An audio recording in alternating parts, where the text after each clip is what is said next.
அண்மையில் சரக்குகள் மற்றும் சேவைகள் வரி மேல்முறையீட்டு தீர்ப்பாயத்தின் தலைவராக நியமிக்கப்பட்டவர் சஞ்சயகுமார் மிஸ்ரா. பீட்டர் பெல்லக்ரினி என்பவர் அண்மையில் எந்த நாட்டின் புதிய அதிபரானார்? ஸ்லோவாக்கியா.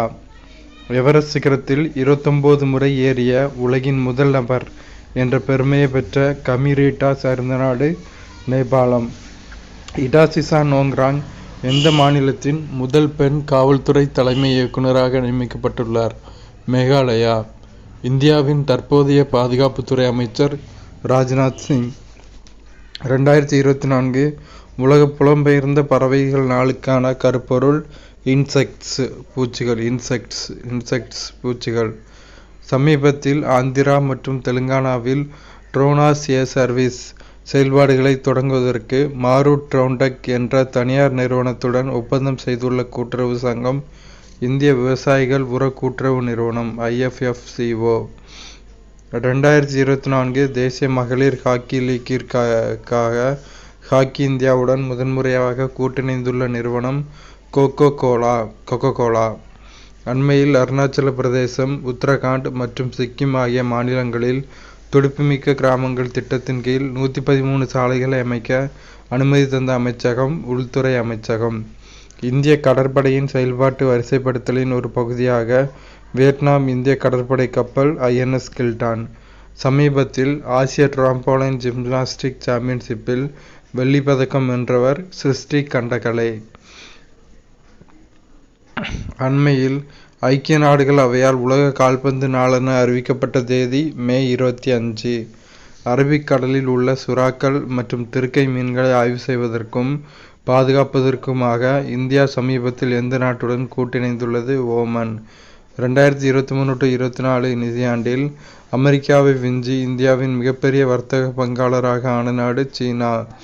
அண்மையில் AITAGA ஏசியான் இந்திய சரக்கு வர்த்தக ஒப்பந்தம் மதிப்பாய்வுக்கான 4வது கூட்டுக்குழு கூட்டம் நடைபெற்ற இடம் புத்ராஜயா, மலேசியா. ஆயுத மோதலின் போது பண்பாட்டு ரீதியிலான சொத்துக்களை பாதுகாப்பதற்கான அவையின் 70வது ஆண்டு விழாவை கொண்டாடிய அமைப்பு யுனெஸ்கோ. சமீபத்தில் ஐநா காடுகள் அமைப்பின் UNFF 19வது அமர்வு நடைபெற்ற இடம் நியூயார்க். கவாசாகி நோய் என்றால் என்ன? ஓர் அரிதான இருதய நோய். HEMS 900 என்பது ஆளில்லா வான்வழி அமைப்பு. அனைத்து பனிப்பாறைகளையும் இழந்த முதல் நாடு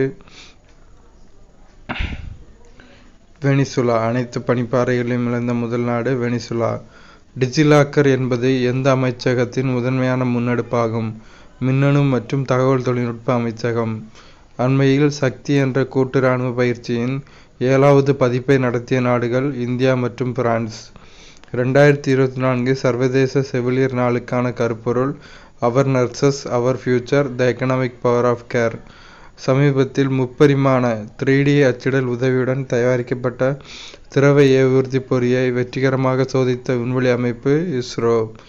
பவள நிறமாற்றம் காரணமாக அண்மை செய்திகளில் இடம்பெற்ற ஆண்ட்ரோட், கில்டன் மற்றும் கல்பேனி தீவுகள் இந்தியாவின் எந்த பகுதியில் அமைந்துள்ளன? லட்சத்தீவுகள் கடல். அண்மையில் 30வது சுல்தான் அஸ்லான் ஹாக்கி கோப்பையை வென்ற நாடு ஜப்பான்.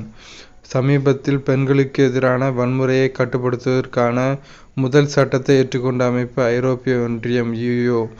அண்மையில் 2024க்கான நவீன உணவு பழக்கத்திற்கு ஏற்றவாறு இந்தியர்களுக்கான மேம்படுத்தப்பட்ட உணவு முறை வழிகாட்டுதல்களை வெளியிட்டுள்ள அமைப்பு இந்திய மருத்துவ ஆராய்ச்சி கவுன்சில் ICMR. ஹிண்டன் ஆறானது எந்த ஆற்றின் துணையாறாகும்? யமுனை. சமீபத்தில் HT 3386 என்ற புதிய உயர் விளைச்சல் தரும் கோதுமை ரகத்தை அறிமுகப்படுத்திய நிறுவனம் இந்திய வேளாண் ஆராய்ச்சி நிறுவனம் IARI. ஃப்ளிட் என்றால் என்ன? COVID-19 புதிய திரிபு FLIRT ஃப்ளிட். அண்மையில் எந்த நாட்டின் தூதர் நாகாலாந்தில் கோஹிமா அமைதி நினைவகத்தை திறந்து வைத்தார்? ஜப்பான். தூறல்கள் நோயை உண்டாக்கும் காரணி பூஞ்சை. 55 கான்க்ரி E என்பது மீ-புவி. கடற்பாதுகாப்பு அமைப்புகள் நிறுவனமானது எந்த நிறுவனத்துடன் இணைந்து இந்தியாவின் முதலாவது தற்கொலை பாங்கான போர் முறையில் இயங்கும் ட்ரோனை உருவாக்கியுள்ளது? DRDO. தேசிய தொழில்நுட்ப நாள் கொண்டாடப்படுகிற தேதி மே 11. உத்தரப்பிரதேச மாநிலத்தின் முதல் போக்குவரத்து பூங்கா திறக்கப்பட்ட இடம் பிரயாக்ராஜ். சமீபத்தில் இந்திய ராணுவத்தின் கார்கா படைகளும் இந்தியா வான்படையும் இணைந்து எந்த மாநிலத்தில் ககன் சக்தி 2 என்ற கூட்டு பயிற்சியை நடத்தின? பஞ்சாப். அண்மையில் இந்தியா மற்றும் பூட்டான் இடையே 5வது சுங்கக்குழு கூட்டம் நடைபெற்ற இடம் லடாக். வைடல் பரிசோதனையுடன் தொடர்புடைய நோய் டைபாய்டு. சமீபத்தில் உளவு மற்றும் உழவர்கள் நல அமைச்சகமானது எந்த இடத்தில் கிருஷி ஒருங்கிணைந்த கட்டளை மற்றும் கட்டுப்பாட்டு மையத்தை தொடங்கியது? புதுடெல்லி. 2024 உலகளாவிய மின்சார திறனாய்வு அறிக்கையின்படி இந்தியா எந்த நாட்டை பின்னுக்கு தள்ளி 3வது மிகப்பெரிய சூரிய ஆற்றல் உற்பத்தியாளராக உருவாகியுள்ளது? ஜப்பான். அண்மையில் இந்திய நீர்நிலைகளில் 2 புதிய வகை முரல் மீன்களை கண்டறிந்த நிறுவனம் மத்திய கடல் மீன்வள ஆராய்ச்சி நிறுவனம். ஐயத்திற்குரிய வாக்காளர் அல்லது டி வாக்காளர் என்ற சொல் எந்த மாநிலத்தில் முதன்மையாக பயன்படுத்தப்பட்டது? அஸ்ஸாம். இராணுவ கமாண்டர்களின் 6வது மாநாடு நடைபெற்ற இடம் புனே.